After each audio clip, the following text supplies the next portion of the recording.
الشيطان الرجيم بسم الله الرحمن الرحيم إن الذين قالوا ربنا الله ثم استقاموا تتنزل عليهم الملائكة ألا تخافوا ولا تحزنوا وأبشروا بالجنة التي كنتم توعدون نحن أولياؤكم في الحياة الدنيا وفي الآخرة ولكم فيها ما تشتهي أنفسكم ولكم فيها ما تدعون. جاء سفيان بن عبد الله الثقفي إلى رسول الله صلى الله عليه وسلم فقال يا رسول الله قل لي في الإسلام قولا لا أسأل عنه أحدا غيرك قال قل آمنت بالله ثم استقم. رواه مسلم. وروى الترمذي وغيره عن عائشة قالت سألت رسول الله صلى الله عليه وسلم عن هذه الآية والذين يؤتون ما آتوا وقلوبهم وجلة أنهم إلى ربهم راجعون. قالت عائشة أهم الذين يشربون الخمر ويسرقون؟ قال لا يا بنت الصديق ولكنهم الذين يصومون ويصلون ويتصدقون وهم يخافون ألا يقبل منهم أو كما قال عليه الصلاة والسلام. প্রশংসা গুণগান যাবতীয় সিফত সানা সেই মহান আল্লাহ সুবহানাহু ওয়া তাআলার জন্য, যে মহান আল্লাহ সুবহানাহু ওয়া তাআলা আমাদেরকে একটি মাস দান করেছিলেন, যে মহান আল্লাহ সুবহানাহু ওয়া তাআলা শয়তানকে চ্যালেঞ্জ করে একটি মাস আমাদেরকে উপহার দিয়েছিলেন। এই মাসটাকে আমরা আমাদের সাধ্য অনুপাতে যে যেভাবে পেরেছি আল্লাহর সান্নিধ্য অর্জন করার চেষ্টা করেছি। আল্লাহ রাব্বুল আলামিন আমাদের এ মহান রমজান মাসের ইবাদত বন্দেগী, তাহাজ্জুদ, তেলাওয়াতুল কোরআন ইত্যাদি আল্লাহ কবুল করে নিন।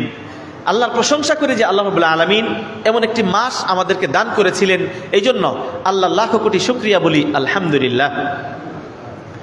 সালাতু সালাম বর্ষিত হোক সেই হাবিবের উপর, যে হাবিব সাল্লাল্লাহু আলাইহি ওয়াসাল্লাম কিয়ামত পর্যন্ত কখন কোন সময় কি কাজ করণীয়, কি করতে হবে, আপনার আমার কি করা উচিত, কিয়ামত পর্যন্ত সেই দিক নির্দেশনা যে নবী দিয়ে গেছেন, আমাদের মাঝে রেখে গেছেন, সেই নবীর উপর আমরা একবার সালাতু সালাম পাঠ করি। আল্লাহুম্মা সাল্লি আলা মুহাম্মদ ওয়া আলা আলি মুহাম্মদ কামা সাল্লাইতা আলা ইব্রাহিম ওয়া আলা আলি ইব্রাহিম ইন্নাকা হামিদুম মাজিদ। আল্লাহুম্মা বারিক আলা মুহাম্মদ ওয়া আলা আলি মুহাম্মদ কামা বারাকতা আলা ইব্রাহিম ওয়া আলা আলি ইব্রাহিম ইন্নাকা হামিদুম মাজিদ। অতঃপর উপস্থিত প্রাণপ্রিয় মুসল্লিয়ানে কেরাম, পর্দার আড়ালের মা ও বোনেরা, আমি আপনাদের সম্মুখে সূরা ফুসসিলাতের 30 থেকে 32 নম্বর আয়াত পাঠ করেছি এবং অসংখ্য হাদিসের মধ্যে হতে সহিহ মুসলিমের একটি হাদিস পাঠ করেছি। উক্ত আয়াত এবং হাদিসকে সামনে রেখে যে বিষয়টা নিয়ে আমি আলোচনা করব আজকে, বিষয়টা হলো মাযা বা'দা রমাদান। রমজানের পরে আমাদের কি করা উচিত, কি করণীয়, আমরা কিভাবে চলবো। প্রিয় ভাইরা আমার, রমজান এসেছিল আপনাকে মুক্ত করার জন্য, আপনাকে জান্নাতি মানুষ বানানোর জন্য। আমরা জান্নাতি হতে পেরেছি কি না আমরা কিভাবে বুঝবো? বোঝার কি কোনো উপায় আছে যে রমজানের মহত্ব অর্জন করে আমি নিজে আল্লাহর কাছে জাহান্নামের নাম থেকে মুক্ত করে, আমার নামকে মুক্ত করে জান্নাতীদের খাতায়, জান্নাতীদের নামের তালিকায় আমার নামকে অন্তর্ভুক্ত করেছি কিনা কিভাবে বুঝবো? প্রিয় ভাইরা আমার, রমজানের পরে কি করণীয়? মাযা বা'দা রমাদান।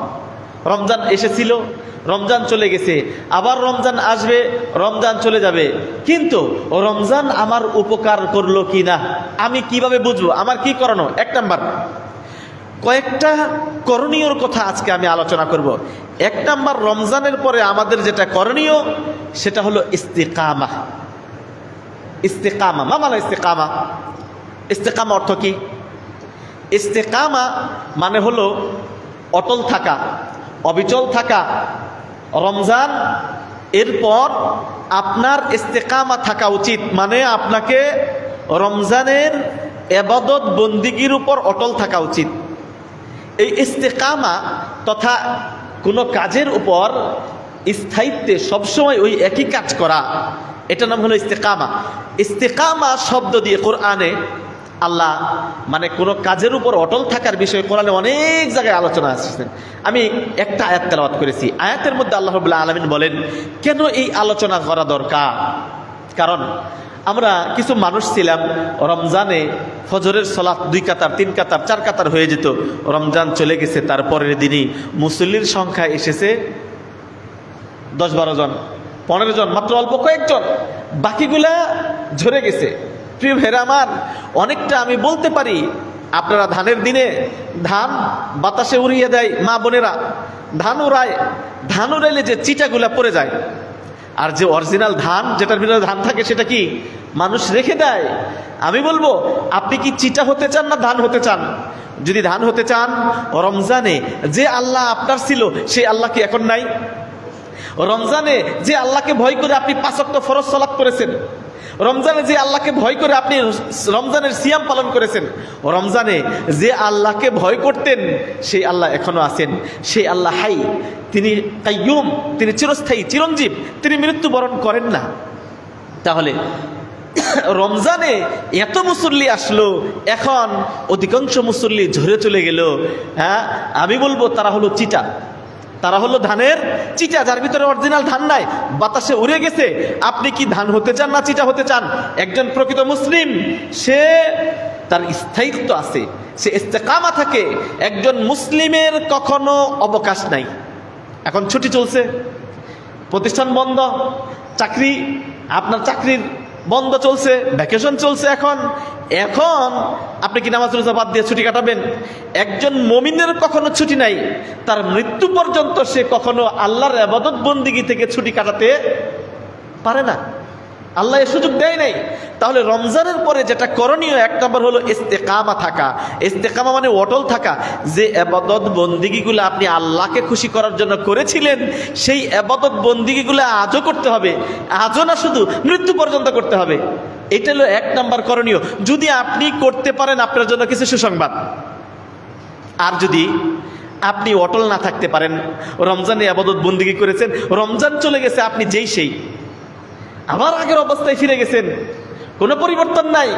রমজান যদি আপনাকে চেঞ্জ না করতে পারে, রমজান যদি আপনার লাইফস্টাইল পরিবর্তন না করতে পারে, রমজান যদি আপনার পথ চলা, আপনার জীবন পরিচালনার জন্য সিস্টেমে যদি চেঞ্জ না নিয়ে আসতে পারে, এই রমজান আপনার কোনো উপকার আসে নাই। রমজানের আগে যেমন ছিলেন, রমজান একটু ভালো হয়েছিলেন, রমজান যাওয়ার পর আবার আগের মতোই। জেনে রাখুন, আপনার আল্লাহর কসম করে বলি, এই রমজান আপনার কোনো উপকার আসে নাই, কোনো উপকার আসে নাই। বিন বাজ রাহিমাহুল্লাহকে জিজ্ঞেস করা হলো, আমি কিভাবে বুঝবো আমার সৎ আমলগুলা কবুল করা হয়েছে কিনা? তিনি উত্তরে বললেন, এটা কি বোঝার কোনো উপায় আছে? আমি নামাজ পড়লাম, আমার নামাজ কবুল হয়েছে কিনা? আমি হজ করলাম, আমার হজ কবুল হয়েছে কিনা? আমি রমজানের সিয়াম পালন করলাম, আমার সিয়াম কবুল হয়েছে কিনা? আমি 1 খতম কোরআন তেলাওয়াত করলাম, কবুল হয়েছে কিনা? আমি এতেকাফ করলাম, আমার এতেকাফ কবুল হয়েছে কিনা? আমি জুমার খুতবা দিলাম, আমার জুমার খুতবা কবুল হয়েছে কিনা? এটা বোঝার কি উপায়? সৎ আমল কবুল হয়েছে কিনা এটা বোঝার উপায় কি? 1 নাম্বার বিন বাজ রাহিমাহুল্লাহ উত্তর দিলেন, তোমার সৎ আমলের পরে যদি আবার সৎ কাজ করার তৌফিক পাও, তাহলে বুঝতে হবে তোমার সৎ আমল কবুল হয়েছে। এখন রমজানের আগে আপনি একরকম ছিলেন, রমজানের রোজা রাখছেন, রমজান চলে গেছে, আপনি আবার যেই সেই। আপনার কি রমজানের আমল কবুল হয়েছে? প্রিয় ভাইরা আমার, বোঝা একদম স্পষ্ট। এই জন্য মাযা বা'দা রমাদান, আজকের খুতবার বিষয় হলো রমজানের পরে কি করণীয়। 1 নম্বর করণীয় হলো, রমজানে যে আল্লাহর জন্য ইবাদত বন্দেগী করেছি, রমজানে যাকে সন্তুষ্ট করার জন্য আমি তাহাজ্জুদ, কিয়ামুল লাইল, তারাবি পড়েছি, রমজানে যে আল্লাহকে খুশি করার জন্য, জান্নাতে যাওয়ার জন্য আমি আল্লাহকে ভয় করেছি, সেই আল্লাহ এখনো আছেন, সেই আল্লাহ ভবিষ্যৎ থাকবেন, সেই আল্লাহ কিয়ামত পর্যন্ত থাকবেন। সেই আল্লাহর ইবাদত বন্দেগী আমি করব আমার মৃত্যু পর্যন্ত। প্রিয় ভাইরা আমার, আমরা যদি এটা করতে পারি, তাহলে আমরা সত্যিকার অর্থে রমজান আমাদের উপর প্রভাব ফেলেছে, ওই রমজান আমাকে জান্নাতে নিয়ে যেতে পারবে। তাহলে আপনাকে যেটা করণীয় সেটা হলো রমজানের আমলের উপর অটল থাকতে হবে। রমজান চলে গেছে, সিয়ামের মাস শেষ হয়ে গেছে, কিন্তু সিয়াম শেষ হয় নাই। সপ্তাহে 2টা রোজা আপনার জন্য রয়ে গেছে, শাওয়ালের রোজা আপনার জন্য রয়ে গেছে। আপনি প্রত্যেক মাসের 3টা দিন 13, 14, 15 তারিখ সিয়াম আপনি পালন করতে পারেন। রমজানের মাস শেষ হয়ে গেছে, কিন্তু রোজার সময় শেষ হয় নাই, আপনি রোজা রাখতে পারেন। প্রিয় ভাই আমার, যদি আপনি রমজানের ইবাদত বন্দেগীর উপর অটল থাকতে পারেন, তাহলে আল্লাহর পক্ষ থেকে কিছু সুসংবাদ। কি সুসংবাদ? আল্লাহ রাব্বুল আলামিন সূরা ফুসসিলাতের 30, 31 এবং 32 নম্বর 3টা আয়াতের মধ্যে অসংখ্য সুসংবাদের কথা বলে হয়েছে। কাদের? যারা রমজানের ইবাদতের উপর অটল থাকবে, মানে রমজানে যে ইবাদতগুলো করেছে ওই ইবাদতগুলা সবসময় ধারাবাহিকভাবে করতে থাকবে, তাদের জন্য সুসংবাদ। কি বলে আল্লাহ? আল্লাহ বলেন, আউযু বিল্লাহি মিনাশ শাইতানির রাজীম, বিসমিল্লাহির রহমানির রহিম, ইন্নাল্লাযীনা ক্বালু রাব্বুনাল্লাহ ثم استقاموا تتنزل عليهم الملائكة ألا تخافوا ولا تحزنوا وأبشروا بالجنة التي كنتم توعدون। আল্লাহ আয়াতের মধ্যে বলছেন, ইন্নাল্লাযীনা ক্বালু রাব্বুনাল্লাহ, নিশ্চয় যারা বলে আমাদের রবকে আল্লাহ, মানে আল্লাহ আপনার রব, আপনার সৃষ্টিকর্তা, আপনার লালন কর্তা, আপনার পালন কর্তা, আপনার রিজিক দাতা, হ্যাঁ, আল্লাহ ছাড়া আপনার কেউ নাই, রব হিসাবে একমাত্র আল্লাহ। এটা কি আমরা মেনে নেই? যদি আপনি মেনে নেন, হ্যাঁ, তাহলে যে আল্লাহকে সৃষ্টিকর্তা হিসাবে মেনে নিয়ে রমজানে ইবাদত বন্দেগী করেছেন, ওই আল্লাহ বলেছেন রব্বুনাল সুম্মা ইসতাকামু, আল্লাহকে স্বীকৃতি দেওয়ার পর আল্লাহকে ভয় করে যে ইবাদত বন্দেগী করলেন, এই ইবাদত বন্দেগীর উপর যে ব্যক্তি অটল থাকলো, ইসতাকামু, তাদের জন্য কি হয়? তাতানাজ্জালু আলাইহিমুল মালাইকা, আল্লাহর পক্ষ থেকে তাদের উপর ফেরেশতা অবতীর্ণ হয়। সুবহানাল্লাহ, ফেরেশতা আসে। তাতানাজ্জালু আলাইহিম, ইবনে কাসির বলছেন এটা কখন? মৃত্যুর সময়।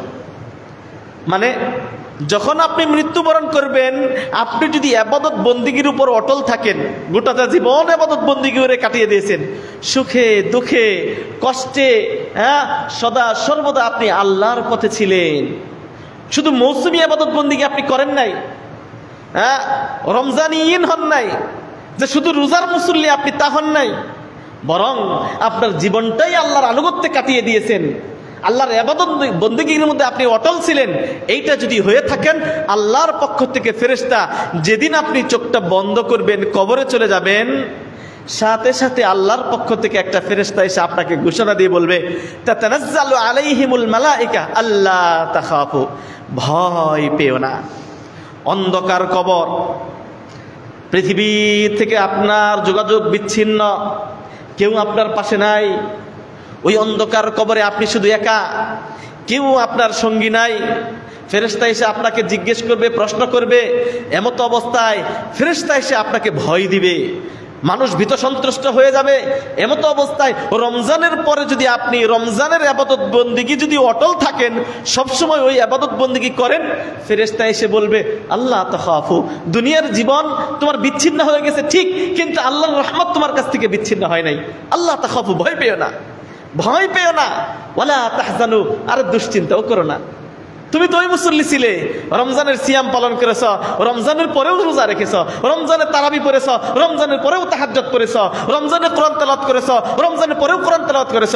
তুমি তো আল্লাহর ইবাদত বন্দেগী থেকে রেস্ট নাও নাই, ছুটি নাও নাই, কখনো রমজান কেন্দ্রিক শুধু ইবাদত বন্দেগী করো নাই। সুতরাং তোমার জন্য কবরে সুসংবাদ হলো, তোমার ভয় নাই। আল্লাহ তাখাফু ওয়ালা তাহজানু, শুধু তাই না, ওয়া আবশিরু বিল জান্নাহ, জান্নাতের সুসংবাদ তুমি গ্রহণ করো। সুবহানাল্লাহ। তাহলে মরণের সাথে সাথে জান্নাতের সুসংবাদ কাদের জন্য? যারা ইবাদত বন্দেগীর উপর অটল থাকবে। শুধুমাত্র শবে বরাতের ইবাদত করবেন, হ্যাঁ, শবে মেরাজের ইবাদত করবেন, শুধু রমজানের ইবাদত করবেন, বাকি সময় আপনার মন মতো চলবেন, তাদের জন্য নয়, বরং তাদের জন্য সুসংবাদ যারা তাদের জীবনটাই ইবাদতের মৌসুম বানিয়ে নিয়েছে। শুধু রমজান নয়, পুরা জীবনটাই আল্লাহর আনুগত্যে, এক মুহূর্তের জন্য আল্লাহর আনুগত্যহীনভাবে কাটায় নাই। ওই ব্যক্তির জন্য কবরে, অন্ধকার কবরে যখন কেউ আপনার সাহায্যকারী থাকবে না, আপনার অর্থ সম্পদ সবকিছু পড়ে থাকবে, কেউ আপনার উপকারে আসবে না, উপকারে আসবে যদি আপনি ইবাদত বন্দেগীর উপর অটল থাকেন। ফেরেশতা এসে বলবে, তোমার ভয় নাই, তোমার দুশ্চিন্তা নাই, তুমি জান্নাতের সুসংবাদ গ্রহণ করো। ওয়াবশিরু বিল জান্নাহ আল্লাতী কুনতুম তুআদুন, যে জান্নাতের সুসংবাদ তোমার ইবাদতের কারণে আল্লাহ তোমাকে ওয়াদা দিয়েছেন। সুবহানাল্লাহ। তাহলে ইবাদতের উপর ইস্তেকামা যদি আমরা থাকি, আল্লাহ ওয়াদা দিয়েছেন আমাদেরকে জান্নাত দিবেন। তাহলে রমজানের পরে 1 নাম্বার আমাদের করণীয় হলো ইবাদতের উপর অটল থাকা, ইস্তেকামা থাকা। ইস্তেকামার উপর শুধু তাই না, আল্লাহ রাব্বুল আলামিন বলেন নাহনু আউলিয়াউকুম ফিল হায়াতিদ দুনিয়া ওয়া ফিল আখিরাহ। ভয় পেও না, দুশ্চিন্তাগ্রস্ত হয়ো না, তোমার জন্য জান্নাতের সুসংবাদ। শুধু জান্নাতের সুসংবাদ না, নাহনু আউলিয়াউকুম, আমরাই তোমাদের ওলি, আমরাই তোমাদের অভিভাবক। ফিল হায়াতিদ দুনিয়া ওয়া ফিল আখিরাহ, দুনিয়ার জীবন এবং পরকালের জীবনের অভিভাবক আমি আল্লাহ। মানে আপনি তো কবরে জান্নাত পেয়ে গেলেন মরার সাথে সাথে ইস্তেকামা থাকার কারণে।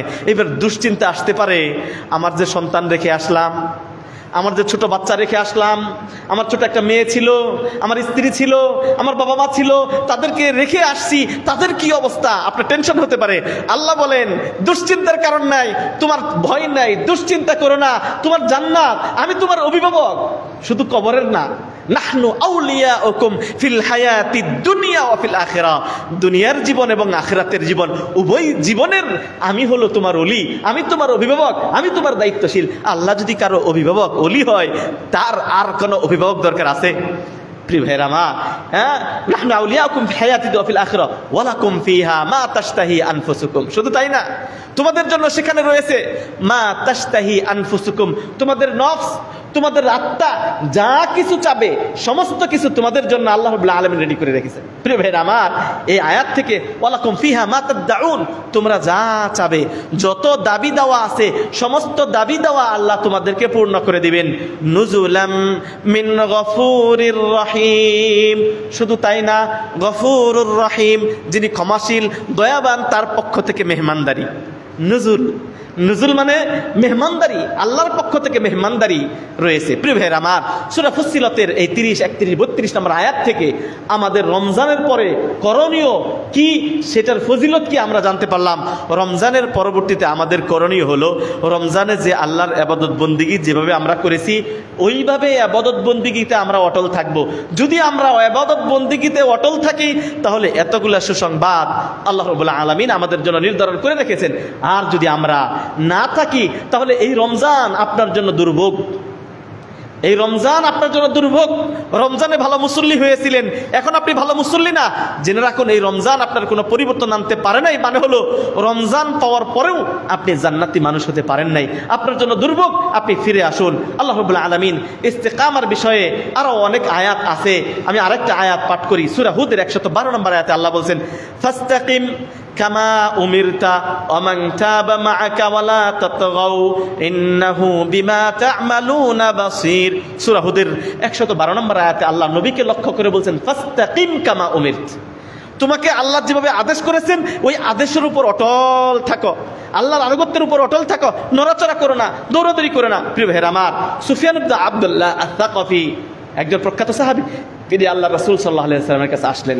আয়েশা বলতেছেন, ইয়া রাসূলুল্লাহ, ওহে আল্লাহ রাসূল, কুল্লি ফিল ইসলামি কাওলান, মানে ইসলাম সম্পর্কে আমাকে এমন একটা বেসিক একটা নলেজ আমাকে দিন, আমাকে বলুন। হ্যাঁ, কুল্লি ফিল ইসলামি কাওলান, মানে ইসলাম সম্পর্কে এমন মূলনীতি, মৌলিক কথা, এমন একটা কথা, সার সংক্ষেপ, এমন একটা নীতি, এমন একটা কায়দা কানুন, এমন একটা নিয়মের কথা আমাকে জানিয়ে দিন, লা আসআলু আনহু আহাদান গায়রাক, ওই কথাটা জানার পর আমাকে যেন আর কোনোদিন কোনো কারো কাছে ইসলাম সম্পর্কে জিজ্ঞেস না করতে হয়। কথাটা কত বড়, জিজ্ঞেস ভালো করে বুঝছেন। এক সাহাবী সুফিয়ান ইবনে আব্দুল্লাহ রাসূলের কাছে এসে বলতেছেন, আল্লাহ রাসূল, আমাকে ইসলাম সম্পর্কে এমন একটা মূল কথা বলুন, মানে সার সংক্ষেপ, লম্বা চূড়া কথা না, সংক্ষিপ্ত একটা কথা বলুন, একটা আদেশ করুন, হ্যাঁ, একটা নসিহা করুন, যে নসিহাটা, যে আদেশটা, যে নিয়মটা যদি আমি পালন করি, পৃথিবীতে ইসলাম সম্পর্কে আর কাউরে কিছু জিজ্ঞেস করতে হবে না, আপনার ওই আদেশ অনুপাতে চললেই যেন আমার জন্য জান্নাত যথেষ্ট হয়ে যায়। তাহলে কি কথাটা সেটা বলছেন আল্লাহ নবী সাল্লাল্লাহু আলাইহি ওয়াসাল্লাম বলছেন তার জবাবে, ক্বালা, আল্লাহ নবী বলেন, কুল আমানতু বিল্লাহ সুম্মা ইসতাকিম। আল্লাহ নবী সাল্লাল্লাহু আলাইহি ওয়াসাল্লাম সুফিয়ান ইবনে আব্দুল্লাহ আস-সাকাফিকে বলছেন, তুমি বলো আমি ঈমান আনলাম, আমানতু বিল্লাহ, আমি ঈমান আনলাম কার উপর? আল্লাহ সুবহানাহু ওয়া তাআলার উপর ঈমান। সুম্মাস্তাকিম, এই দুইটা হলো মূলনীতি। এক নাম্বার হলো এক আল্লাহর প্রতি ঈমান, দ্বিতীয়ত সুম্মাস্তাকিম, এই কথার উপর অটল থাকা, মানে আল্লাহর প্রতি ঈমান আনা, এই ঈমানের উপর অটল থাকা। এই দুইটা কাজ, দুইটা জিনিস যদি তুমি করো, আর ইসলাম সম্পর্কে তোমাকে কেউ কাউকে কিছু জিজ্ঞেস না করে তুমি শুধু এই দুইটা ইবাদত করবে। একটা, এক আল্লাহর প্রতি ঈমান আনবে। নাম্বার দুই, এই ঈমান থেকে বিচ্যুত হবে না, এই ঈমানের উপর অটল থাকবে। ঈমানের উপর যদি অটল থাকতে পারো, এক আল্লাহর প্রতি বিশ্বাসের উপর যদি অটল থাকতে পারো, এই অটল থাকার কারণে তোমাকে আর কাউকে কিছু জিজ্ঞেস করতে হবে না, তুমি জান্নাতে চলে যাবে। সুবহানাল্লাহ। এই হাদিস থেকে, সহিহ মুসলিমের এই হাদিস থেকে আমরা কি বুঝলাম? যে আল্লাহর প্রতি ঈমান আনা, তথা আমরা মুসলিম হয়েছি, রমজানে আল্লাহর ইবাদত বন্দেগী করেছি, আমরা এই ইবাদতের উপর, আল্লাহর ঈমানের উপর যদি অটল থাকতে পারি, আমাদের আর কিছুর প্রয়োজন নাই। প্রিয় ভাইরা আমার, কিন্তু যে সমস্ত ভাইরা আমরা মুসলিম কিন্তু রমজান কেন্দ্রিক ইবাদত করেছি, রমজান শেষ, ঈদের দিন ফজরের নামাজে নাই, ঈদের নামাজে উপস্থিত, এমন ভাই নাই? 3 কাতার 4 কাতার 5 কাতার মানুষ হইতো, আবার রমজান চলে গেছে এরকম। তাহলে কি আমানতু বিল্লাহ সুম্মাস্তাকিম হলো? আল্লাহর প্রতি ঈমান আনার পর, আল্লাহর কাজ করার পর ওই কাজের উপর অটল থাকা হলো? যদি অটল না থাকা হয়, তাহলে এই ঈমান আমার কোনো উপকারে আসবে না। আল্লাহ রাব্বুল আলামিন আমাদেরকে রমজানের পরে রমজানের যে ইবাদত বন্দেগী এর উপর অটল থাকার তৌফিক দান করুন, আমিন। প্রিয় ভাইরা আমার, আজকের আলোচনার বিষয় একটা পয়েন্ট আলোচনা করেছি, সেটা কি? মাযা বা'দা রমাদান, রমজানের পরে আমাদের কি করণীয়। আমি কোরআন এবং হাদিস থেকে সূরা ফুসসিলাতের 30, 31, 32 নম্বর আয়াত, সহিহ মুসলিমের সুফিয়ান ইবনে আব্দুল্লাহ এই হাদিসটা নিয়ে এসেছে, একটা আয়াত এবং হাদিস নিয়ে এসে আপনাদেরকে যেটা বোঝানোর চেষ্টা করেছি, সেটা হলো আমরা রমজানে যে ইবাদত বন্দেগী করেছি, ওই ইবাদত বন্দেগী বাদ দিয়ে আবার আগের মতো হয়ে যাব, তাই না? আমি এতক্ষণ বোঝানোর চেষ্টা করেছি রমজানে যে সমস্ত ইবাদত বন্দেগী করেছি, ওই ইবাদত বন্দেগীর উপর অটল থাকতে হবে, এটাই রমজানের পরবর্তী করণীয়। যদি অটল না থাকতে পারি, আমার চাইতে দুর্ভাগা আর কেউ নাই। আর যদি অটল থাকতে পারি, তাহলে কবরে এসে ফেরেশতা এসে বলবে, তোমাদের ভয় নাই, তোমার দুশ্চিন্তা করো না, তোমাকে জান্নাতের সুসংবাদ, বরং দুনিয়া এবং আখিরাতের জীবনের অভিভাবক হচ্ছে আমি আল্লাহ সুবহানাহু ওয়া তাআলা। আল্লাহ আমাদেরকে রমজানের পরে রমজানের ইবাদত বন্দেগীর উপর অটল থাকার তৌফিক দান করুন, সকল বলি আমিন। প্রিয় ভাইরা আমার, এরপরে 2 নম্বর করণীয়, বাবু আল কসদি ওয়াল মুদাওয়াতি আলাল আমাল। আমলটা কন্টিনিউয়াসলি করা, সদা সর্বদা আমল করা। আল্লাহ রাব্বুল আলামিন কোরআনুল কারীমে অনেক জায়গায় বিভিন্ন আয়াতে আল্লাহ রাব্বুল আলামিন ইবাদত বন্দেগী কন্টিনিউ করতে বলেছেন, সদা সর্বদা সবসময় করতে বলেছেন। কখনো ইবাদত করবেন, কখনো ইবাদত ছেড়ে দিবেন, এইরকম আমল করতে আল্লাহ রাব্বুল আলামিন নিষেধ করেছেন।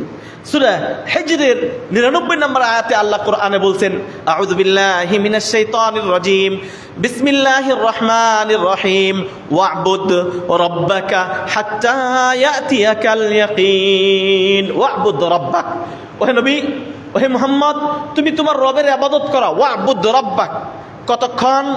রমজানে। কতক্ষণ? এই রাতে না, তিনি বলছেন হাত্তা ইয়াতিয়াকাল ইয়াকিন, যতক্ষণ পর্যন্ত না ইয়াকিন না আসে। কি না আসে? ইয়াকিন না আসে। ইয়াকিন না আসা পর্যন্ত মুহাম্মদ তুমি তোমার রবের ইবাদত বন্দেগী করো। কার নির্দেশ? আল্লাহ সুবহানাহু ওয়া তাআলা। এখন ইয়াকিন মানে কি? ইয়াকিন মানে, কোন এক আলোচনায় আপনাদেরকে জানিয়েছিলাম, ভুলে গেছেন। ইয়াকিন মানে কেউ বলতে পারেন না?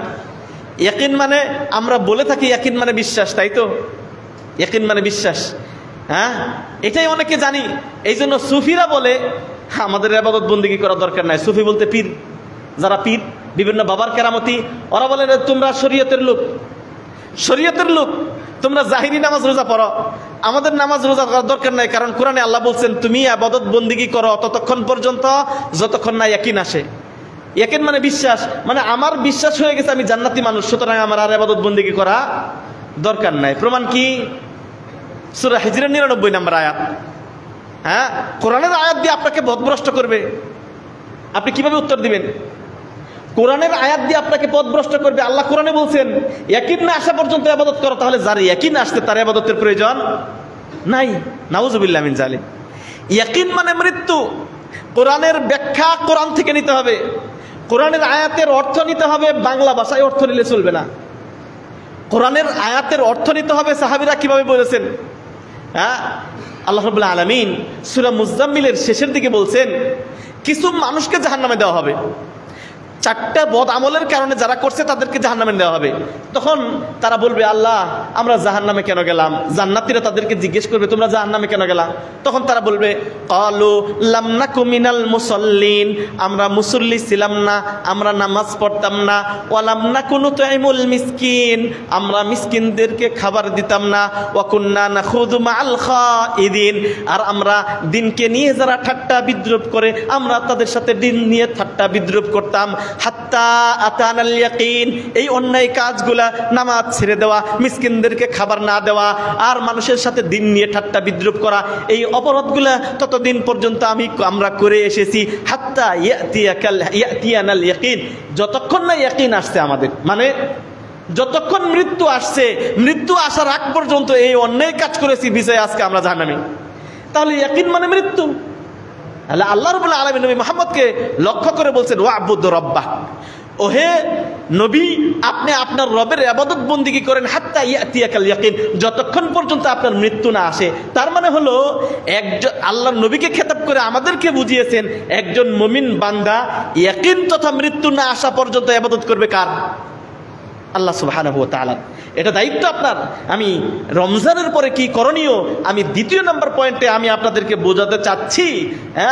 ইবাদতের উপর অটল থাকা, ইবাদত কন্টিনিউয়াসলি করা, মৃত্যু পর্যন্ত ইবাদত করা। এই জন্য একজন মুসলিমদের কখনো ছুটি হতে পারে না। অনেকে ছুটির সময় গা ভাসিয়ে দেন, বন্ধ চলতেছে বাচ্চাদের, নামাজে পাঠান না, এটা চলবে না। মৃত্যু পর্যন্ত আল্লাহর ইবাদত বন্দেগী করতে হবে। রমজানে ইবাদত করেছিলেন, এখন ইবাদত বাদ দিয়ে দিবেন, এই ইবাদত আপনার উপকারে আসবে না। প্রিয় ভাইরা আমার, এক্ষেত্রে আমরা যদি আরেকটা হাদিস আমরা শুনি, আয়েশা সিদ্দিকা রাদিয়াল্লাহু তাআলা আনহার হাদিস, তিনি বলেন, আন্না রাসূলুল্লাহ সাল্লাল্লাহু আলাইহি ওয়াসাল্লাম ক্বাল, আল্লাহ নবী সাল্লাল্লাহু আলাইহি ওয়াসাল্লাম বলেছেন, সাদ্দিদু ওয়া কারিবু সাদ্দিদু ওয়া কারিবু ওয়া'লামু আন্না লা ইউদখিল আহাদাকুম আমালুহু আল জান্নাহ ওয়া আন্না আহাব্বাল আ'মালি ইলাল্লাহ আদওয়ামুহা ওয়া ইন কাল্লা। আম্মা জান আয়েশা সিদ্দিকা রাদিয়াল্লাহু তাআলা আনহা বলেন, আল্লাহ নবী সাল্লাল্লাহু আলাইহি ওয়াসাল্লাম বলেছেন, সাদ্দিদু ওয়া কারিবু, মানে তোমরা মধ্যম পন্থা অবলম্বন করো, তোমরা আল্লাহর নৈকট্যশীল অর্জন করার চেষ্টা করো। আর জেনে রেখো, তোমাদের আমলের বিনিময়ে তোমরা জান্নাতে যেতে পারবে না। আমলের বিনিময়ে কেউ জান্নাতে যেতে পারবে না। সাহাবীরা জিজ্ঞেস করলেন, ওয়ালা আনতা ইয়া রাসূলুল্লাহ, আপনিও না? বললেন, ওয়ালা আনা, আমি নবী নিজেও আমলের বিনিময়ে জান্নাতে যেতে পারবো না, তবে আল্লাহ আমাকে ইল্লা আইয়াতাগাম্মাদানি আল্লাহু বিরহমাতি, আল্লাহ রাব্বুল আলামিন আমাকে তার রহমতের চাদর দ্বারা ডেকে দিয়েছেন, বিদায় আমি আশা করি জান্নাতে যেতে যাবো। তোমরাও আমলের বিনিময়ে জান্নাতে যেতে পারবে না, তবে আল্লাহর সন্তুষ্টি অর্জনের জন্য, আল্লাহ যাতে করে জান্নাত দেয় এই জন্য আমল করতে হবে, আমল করতে থাকো। ওয়া আন্না আহাব্বাল আমাল, যদিও আমলের বিনিময়ে জান্নাতে যেতে পারবে না, কিন্তু জেনে রেখো আল্লাহর নিকট সবচাইতে প্রিয় আমল আহাব্বুল আমাল কি?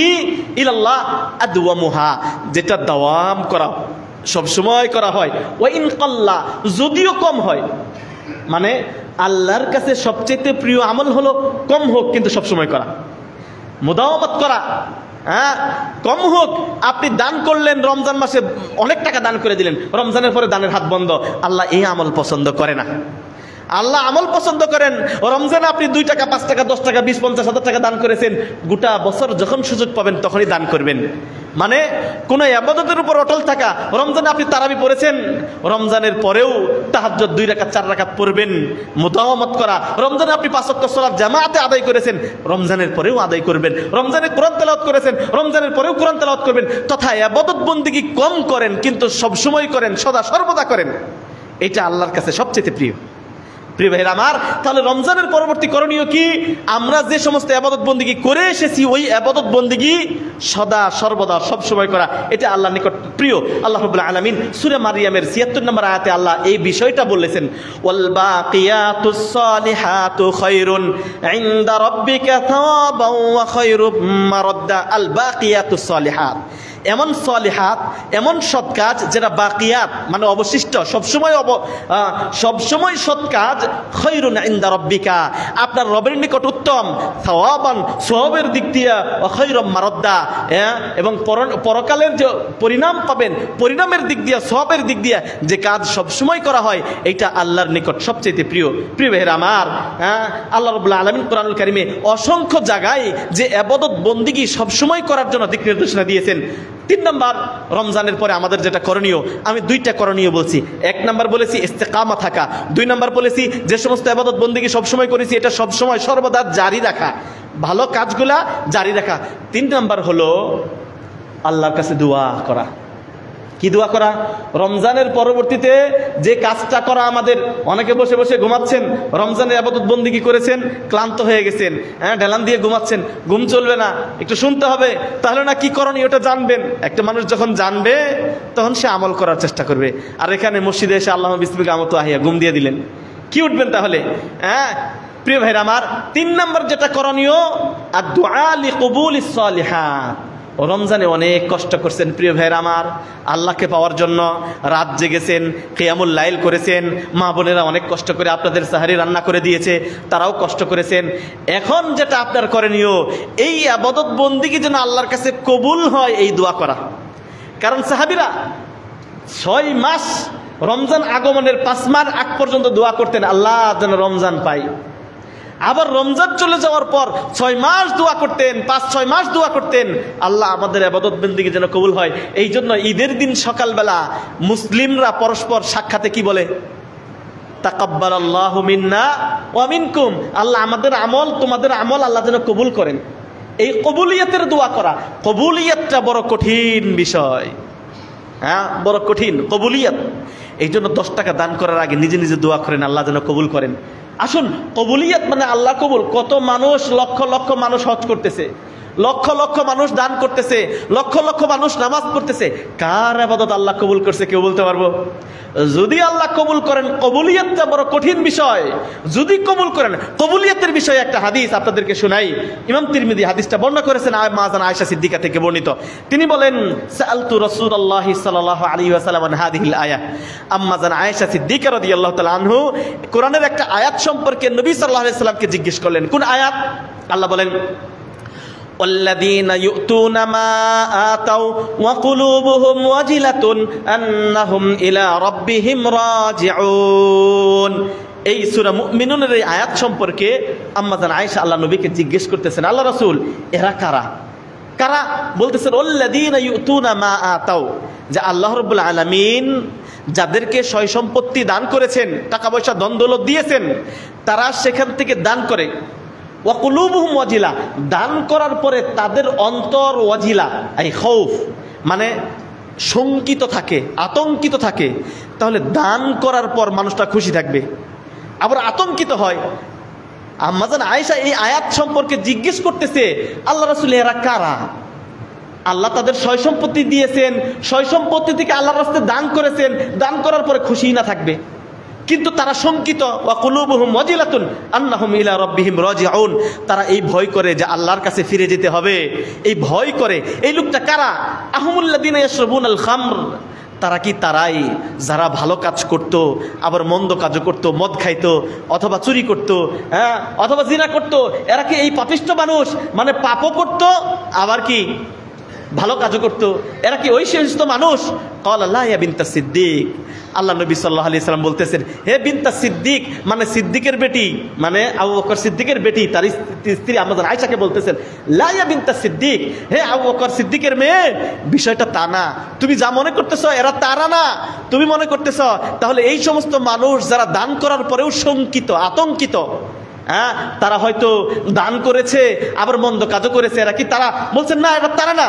ওয়ালাকিন্নাহুমুল্লাযীনা ইয়াসুমুন, তারা এরকম না, বরং তারা সিয়াম পালন করতো, রোজা রাখতো, ওয়া ইউসাল্লুন, নামাজ পড়তো, ওয়া ইয়াতাসাদ্দাকুন, সদকা করতো, দান সদকা করতো, ওয়া হুম ইয়াখাফুন, কিন্তু এই আতঙ্ক করতো আল্লাহ ইউকবালা মিনহুম, হয়তো তাদের সিয়াম, হয়তো তাদের কিয়াম, হয়তো তাদের সাদাকা আল্লাহ কবুল করবো কিনা, এই শঙ্কিত থাকতো।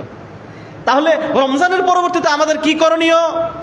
শঙ্কিত থাকা, গর্ব না করা। বহু টাকা দান করেছি আমি, নিয়ামত আলী মসজিদে এত টাকা দান করেছি, জমি দান করেছি। না, আপনি যে দান করেছেন, আপনি যে রোজা রেখেছেন, আপনি যে কোরআন তেলাওয়াত করেছেন, আপনি যে তাহাজ্জুদ তারাবি পড়েছেন, এটা নিয়ে শঙ্কিত থাকা, আতঙ্কিত হওয়া, না জানি আমার দানটা লোক দেখানো হয়ে গেছে কিনা, না জানি আমার তারাবিটা মানুষ দেখানো হয়ে গেছে কিনা, না জানি আমার এই দানটা হয়তো আল্লাহ কবুল করে নাই, আমার সিয়ামগুলো হয়তো আল্লাহ কবুল করে নাই। এই আতঙ্কিত থাকা, এই ভয় করা, যদি ভয় করেন এটা ঈমানের লক্ষণ। কিন্তু আমরা আসলেও ব্যতিক্রম করি, আমরা অহংকার করি, এত টাকা দান করেছি, ওখানে এইটা করেছি, আমি এইটা করছি, আমি আমি আমি আমি এটা করেছি। না, যারা প্রকৃত মুমিন তারা করবে ঠিক, কিন্তু জাহির করবে না। তারা আল্লাহর কাছে শঙ্কিত থাকবে, আতঙ্কিত থাকবে, ভীতগ্রস্ত থাকবে, ভীতসন্ত্রস্ত থাকবে, না জানি আল্লাহ কবুল করেছে কিনা। এই জন্য রমজানে করণীয়, রমজানের পরবর্তী করণীয় 3 নাম্বার পয়েন্ট হলো শঙ্কিত থাকা, আতঙ্কিত থাকা। কিসের আতঙ্কিত? যে আল্লাহ না জানি আমার ইবাদত বন্দেগী কবুল করেছে কিনা জানি না। আমি তো আমার সাধ্য অনুপাতে সিয়াম পালন করেছি, আমি তো আমার সাধ্য অনুপাতে তারাবি পড়েছি, কোরআন তেলাওয়াত করার চেষ্টা করেছি, না জানি আল্লাহ কবুল করেছে কিনা, এই ভয়ে আতঙ্কিত থাকা। আর আল্লাহর কাছে দোয়া করা, আল্লাহুম্মা তাকাব্বাল সিয়ামানা ওয়া কিয়ামানা ওয়া তিলাওয়াতানাল কুরআনাল কারীম। আল্লাহ আমাদের সিয়াম, আমাদের কিয়াম, আমাদের তারাবি, আমাদের কোরআন তেলাওয়াত আল্লাহ তুমি কবুল করে নাও। প্রিয় ভাইরা আমার, আলী রাদিয়াল্লাহু তাআলা আনহু থেকে বর্ণিত, তিনি বলেন, আনা আলী ইবনে আবি তালিব قال কুনু লিকুবুলিল আমালি আশাদ্দু ইহতিমামান মিনাল আমাল। আলী রাদিয়াল্লাহু তাআলা আনহুর একটা বিখ্যাত কথা, তিনি বলছেন, তোমরা আমল করার চাইতে আমল কবুল হওয়ার বিষয়টা গুরুত্ব দাও। মানেটা কি দাঁড়াইলো? মানে দাঁড়াইলো, আপনি জুমার নামাজে আসছেন, এই জুমার নামাজ আদায় করার যতটা গুরুত্ব দিবেন তার চাইতে গুরুত্ব দিবেন বেশি কিসের? যেন এটা কবুল হয়। কারণ কবুল না হলে কোনো লাভ নাই, কোনো ফায়দা নাই। এই জন্য আলী রাদিয়াল্লাহু তাআলা আনহু বলছেন, তোমরা আমল করার আগে আমল কবুল হওয়ার গুরুত্ব দাও। মানে আমল যেন নষ্ট না হয়, হ্যাঁ, আমল যেন আল্লাহর কাছে কবুল না হয়। কি কি কারণে আমল কবুল হয় না, সেগুলোর প্রতি দৃষ্টি নিক্ষেপ করে কবুলের প্রতি গুরুত্ব দিয়ে তোমরা আমল করো। আলাম তাসমাউ কাওলাল্লাহ, আলী রাদিয়াল্লাহু তাআলা আনহু বলেন, তোমরা কি আল্লাহর কথা শোনো নাই? আল্লাহ কি বলেছেন? আল্লাহ বলেছেন, ইন্নামা ইয়াতাকাব্বালুল্লাহু মিনাল মুত্তাকিন। আল্লাহ তো কবুল করে থাকেন মুত্তাকিনদের পক্ষ থেকে। সুতরাং যদি আপনার ইবাদত বন্দেগী যদি কবুল করে থাকেন, জেনে রাখুন আপনি মুত্তাকি। সুবহানাল্লাহ। হ্যাঁ, এটা সুন্দর একটা হাদিস, সুন্দর একটা আয়াত। হাবিল ও কাবিলের, হাবিল ও কাবিল, আদম আলাইহিস সালাতু ওয়াস সালামের 2টা সন্তান ছিল, হাবিল ও কাবিল। দুজনের মধ্যে ঝগড়া বাগলো, লম্বা ইতিহাস। হ্যাঁ, একজন বলল তোমাকে হত্যা করে ফেলবো, একজন আরেকজনের সাথে যার ভাগ্যে যে মেয়ে বিয়ে সেটা সে করলো না, আপনারা এটা জানেন। তখন এক ভাই বলল, আমি তোমাকে লাআকতুলান্নাক, আমি তোমাকে হত্যা করে ফেলবো। আরেকজন বলল, তুমি যদি হত্যা করতে লাইম বাসাত্তা ইলাইয়া দেয়ালি আকতুলাক ইন্নী আখাফুল্লাহ, তুমি আমাকে মারতে পারো, আমি তোমাকে মারতে যাব না। তুমি আমাকে মারতে পারো, হত্যা করতে পারো, আমি তোমাকে মারতে যাব না। ইন্নী আখাফুল্লাহ রাব্বুল আলামিন, আমি এক আল্লাহকে ভয় করি। তুমি আমাকে হত্যা করতে আসতে পারো, আমাকে মারতে পারো, কিন্তু আমি তোমাকে মারতে পারি না, আমি এক আল্লাহকে ভয় করি। এরপরে আল্লাহ রাব্বুল আলামিন ইন্নামা ইয়াতাকাব্বালু বলল, দুইজনে কুরবানি দাও, কুরবানি দাও। কে আল্লাহর কাছে প্রিয় এটা স্পষ্ট হয়ে যাবে। আল্লাহ রাব্বুল আলামিনের পক্ষ থেকে কুরবানি পাঠানো হলো, কুরবানি দেওয়া হলো। আল্লাহর পক্ষ থেকে আগুন এসে কুরবানি গ্রাস করে নিয়ে চলে গেল, যারটা গ্রাস করে নিয়ে গেল তার কুরবানিটা কবুল হয়েছে। হ্যাঁ, এরপরে আল্লাহ বলেন, ইন্নামা ইয়াতাকাব্বালুল্লাহু মিনাল মুত্তাকিন। যে হাবিল ও কাবিলের মধ্যে হাবিল ছিল মুত্তাকি, পরহেজগার, এই জন্য তার ইবাদত বন্দেগী আল্লাহ কবুল করলেন। তাহলে কবুল করেন মুত্তাকিদের পক্ষ থেকে। এই জন্য রমজানের পরবর্তীতে করণীয়, প্রিয় ভাইরা আমার, জুমার সময় কথা বলতে নাই। খতিব সাহেবকে খুতবা দিব, খুতবা শুনতে হয়, হাসাহাসি কথাবার্তা বললে আপনার জুমা বাতিল। হ্যাঁ, এটা বিষয়টা সাবধান হন। প্রিয় ভাইরা আমার, মুত্তাকিদের পক্ষ থেকে আল্লাহ কবুল করেন। এই জন্য রমজানের পরবর্তীতে করণীয় আমাদের, আমি 4টা করণীয় বললাম, 4র্থ নাম্বার করণীয় হলো আল্লাহর কাছে ফরিয়াদ করা, কামনা করা, আল্লাহ যেন আমাদের ইবাদত বন্দেগীগুলো কবুল করেন। সকল বলেন আমিন। শেষ আরেকটা কথা বলি, আব্দুল্লাহ ইবনে উমর দাখালা আলাইহি সাইলুন। আব্দুল্লাহ ইবনে উমর রাদিয়াল্লাহু তাআলা আনহু তিনি আছেন, তিনি একটা ব্যবসা করতেন। আব্দুল্লাহ ইবনে উমর রাদিয়াল্লাহু তাআলা আনহু, এই ব্যবসার মধ্যে তার সন্তানও বসে আছে। ফাদাখালা আলাইহি সাইল, তো একজন সাইল, সাইল মানে যারা ভিক্ষাবৃত্তি করে, মানুষের কাছে অর্থ চায়, কিছু সাহায্য চায়, একজন সাহায্যকারী, একজন ঝাঞ্ঝাকারী ব্যক্তি, একজন সাইল ওই দোকানে ঢুকছে, কিছু চাচ্ছে। এখন আব্দুল্লাহ ইবনে উমর রাদিয়াল্লাহু তাআলা আনহু বসে আছেন, তার সন্তানও আছেন। তো তিনি বলছেন তার সন্তানকে, ইয়াতিহি দিনারন, 1 দিনার দিয়ে দাও। তো নিজের সন্তান দোকান থেকে 1টা দিনার বের করে দিয়েছেন। ফালাম্মা ইনসারাফা, এই ভিক্ষুকটা যখন চলে গেল, তখন তার সন্তান, আব্দুল্লাহ ইবনে উমরের সন্তান, বাবাকে বলতেছে, তাকাব্বালাল্লাহু মিনকা ইয়া আবাতা, বাবা আপনার পক্ষ থেকে এই 1 দিনার আল্লাহ কবুল করুন। ফাকালা, আব্দুল্লাহ ইবনে আমর তিনি বলছেন, লাউ আলিমতু, আমি যদি জানি, আন্নাল্লাহ তাকাব্বালা বিল্লি সাজদাতান ওয়াহিদা, আল্লাহ আমার পক্ষ থেকে একটা সেজদা কবুল করেছেন, এটা যদি আমি জানি, আও উজরাহ আও সাদাকা, অথবা আমার একটা দান আল্লাহ কবুল করেছেন, এটা যদি আমি জানতে পারি, ওয়ালাম ইয়াকুন গায়িবুন আহাব্বা ইলাইয়া মিনাল মাউত, তাহলে আমার কাছে মৃত্যু ছাড়া অধিক প্রিয় আমার আর কিছু থাকবে না।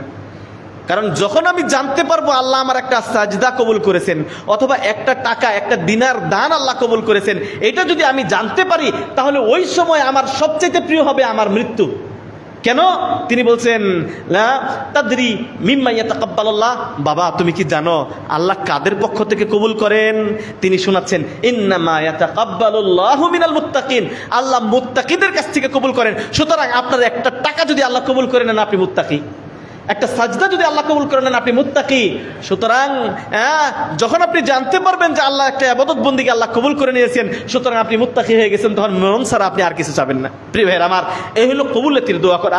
শেষ হলো, সিয়াম চলে গেছে প্রিয় ভাইয়ের আমার, কিন্তু সিয়ামের আর 6টা সিয়াম, আর একটা 6টা রোজা এই মাসে যদি আমরা করি, তার অনেক সওয়াব রয়ে গেছে।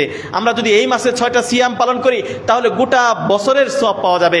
মানে এক সিয়ামে 10 সিয়ামের সওয়াব, 30 সিয়ামে 300 দিন, আর বছর হলো 360 বা 65 দিন।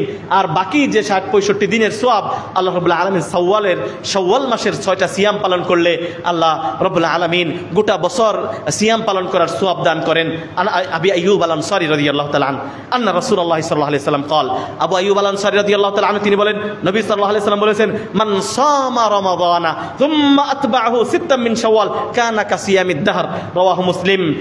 আবু আইয়ুব আল আনসারী তিনি বলেন, রাসূলুল্লাহ সাল্লাল্লাহু আলাইহি ওয়াসাল্লাম বলেছেন, যে ব্যক্তি রমজানের সিয়াম পালন করলো অথবা শাওয়ালের সিয়াম পালন করলো, সে যেন গোটা বছর সিয়াম পালন করলো।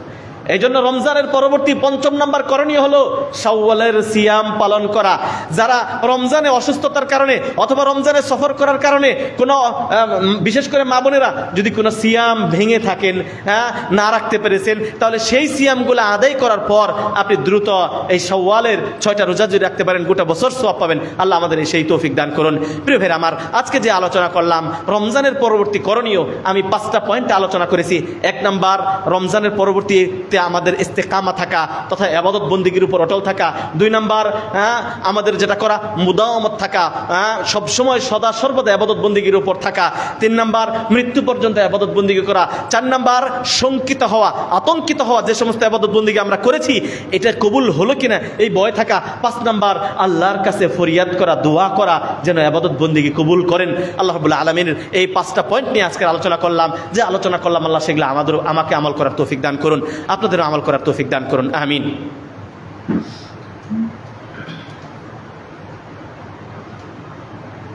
إن الحمد لله نحمده ونستعينه ونستغفره ونؤمن به ونتوكل عليه ونعوذ بالله من شرور أنفسنا ومن سيئات أعمالنا من يهده الله فلا مضل له ومن يضلله فلا هادي له وأشهد أن لا إله إلا الله وحده لا شريك له وأشهد أن محمدا عبد الله ورسول الله أما بعد প্রাণপ্রিয় মুসলিয়ান একরাম, পর্দার আলের মা ও বোনেরা, আল্লাহ রাব্বুল আলামিন কুরআনুল কারীমে সূরা নাহলের 92 নম্বর আয়াতে স্পষ্ট করে বলেছেন, ওয়ালা তাকুনু কাল্লাতী নাকাযাত গজলাহা মিন বাদি কুওয়াতিন আনকাসা, তোমরা ওহে মুসলিম সম্প্রদায়, ওহে আমার বান্দারা, তোমরা ওই মহিলার মতো হয়ো না যে মহিলা মক্কাতে, ওয়ালা তাকুনু কাল্লাতী নাকাযাত গজলাহা, এক মহিলা মক্কাতে ছিল, সেই মহিলা সারাদিন শুধু সুতা পেঁচাইতো, সুতা ঠিক করতো। একটা ববিন বা সুতা যার মধ্যে পেঁচিয়ে রাখে, সারাদিন সুতা এটার মধ্যে ঠিক করতো, সন্ধ্যা হলে ব্লেড দিয়ে একটা টান দিয়ে সুতাগুলো কেটে ফেলতো। আল্লাহ রাব্বুল আলামিন উদাহরণ দিয়ে বলছেন, ওয়ালা তাকুনু কাল্লাতী নাকাযাত গজলাহা মিন বাদি কুওয়াতিন আনকাসা, তোমরা ওই মহিলার মতো হয়ো না যে কি করে সারাদিন করে সুতা ঠিক করে সন্ধ্যা হলে কেটে ফেলে। আমি আপনাদেরকে বলবো যে আল্লাহ রাব্বুল আলামিন এই আয়াত মনে হচ্ছে আমাদেরকে লক্ষ্য করে বলছেন, আমরা যেন ওই মহিলার মতো না হই। 1 মাস ইবাদত বন্দেগী করেছি, বহু কষ্ট করে ঈমান ঠিক করেছি, সালাত ঠিক করেছি, আমরা রমজান যাওয়ার সাথে সাথে ওই মহিলা যেমন সুতা কেটে ফেলেছি, আমরাও যেন ইবাদত বন্দিগির এই হাল যেন ছেড়ে না দেই। যদি ছেড়ে দেই আমরা ওই মহিলার মতোই হইলাম। আল্লাহ রাব্বুল আলামিন আমাদেরকে সেই তৌফিক দান করুন, আমিন। প্রিয় ভাইয়েরা আমার, আমরা দোয়া করছি নিজেদের জন্য, আল্লাহ রাব্বুল আলামিন আমাদের এই দেশকে যেন শান্তি দান করেন, আল্লাহ রাব্বুল আলামিন উপকারী বৃষ্টি যেন আমাদেরকে দান করেন। বিশেষ করে আমাদের প্রতিবেশী দেশ, তারা আমাদের নিয়ে তো চক্রান্ত করতেছেই, এবং কি তাদের দেশের নাগরিক মুসলিম নাগরিকদের উপর যে অত্যাচার করতেছে, তাদের জন্য আমরা হেদায়েত কামনা করি। তাদের কপালে যদি হেদায়েত না থাকে, আল্লাহ তাদের ধ্বংস করে দিক। আল্লাহ রাব্বুল আলামিন তাদের চক্রান্ত যেন তাদের উপরে বর্তায়। আজকে তারা যে সমস্ত অন্যায় অবিচার করে মুসলিমদের ওয়াকফ সম্পত্তিগুলা হিন্দু রাষ্ট্র এই ইন্ডিয়াতে তারা দখল, রাষ্ট্র একটা আইন পাশ করে, মানে ওয়াকফ সম্পত্তি মুসলমানদের যত মসজিদ মাদ্রাসায় যত ওয়াকফ সম্পত্তি আছে সমস্ত সম্পত্তি সরকার বাজেয়াপ্ত করে নিতেছে। সমস্ত সম্পত্তি এটা মুসলমানদেরকে চিরতরে ইন্ডিয়া থেকে মুছে ফেলে দেওয়ার জন্য। কারণ কি, যত অত্যাচার তারা করুক না কেন, কিন্তু ইন্ডিয়াতে মুসলমানরা শক্তিশালী। এক নাম্বার কারণ হলো ব্রিটিশদের আমল থেকে শুরু করে আজও পর্যন্ত মানুষকে তাদের দিন ধর্ম টিকিয়ে রাখার জন্য মসজিদ মাদ্রাসায় অকাতরে তাদের সম্পত্তিগুলো দান করে গেছেন। এটার নমুনা ঢাকা বিশ্ববিদ্যালয়ের মুসলিম স্যার সলিমুল্লাহ মুসলিম হল। দেখেন আপনি এই পুরো সম্পত্তিগুলো কার দান? মুসলিম সম্প্রদায়ের দান। আপনি দেখেন এটা ইন্ডিয়াতে দেখবেন অধিকাংশ মসজিদ মাদ্রাসাতে অসংখ্য বলা হয়েছে 10 লক্ষ একর সম্পত্তি ইন্ডিয়াতে মুসলমানদের জন্য ওয়াকফ করা। 200 বছর 400 বছর 500 বছর 700 বছর আগে তাদের বাপদাদারা এই মসজিদ মাদ্রাসার নামে ওয়াকফ করে গেছে। এই সম্পত্তিগুলো রাষ্ট্র ভোগ দখল করার জন্য, মুসলমানদেরকে দূর করার জন্য, দুর্বল করে দেওয়ার জন্য তারা একটা আইন পাশ করে এই সম্পত্তিগুলো দখল নেওয়ার চেষ্টা করতেছে। আমরা তাদের জন্য হেদায়েতের দোয়া করি। হেদায়েত না করলে এই চক্রান্তের জালে যেন তারাই ফাইসা যায়। আল্লাহ রাব্বুল আলামিন সেই তৌফিক দান করেন। আল্লাহুম্মা আইজ্জাল ইসলাম ওয়াল মুসলিমিন ওয়া আদিল্লাশ শিরকা ওয়াল মুশরিকিন ওয়া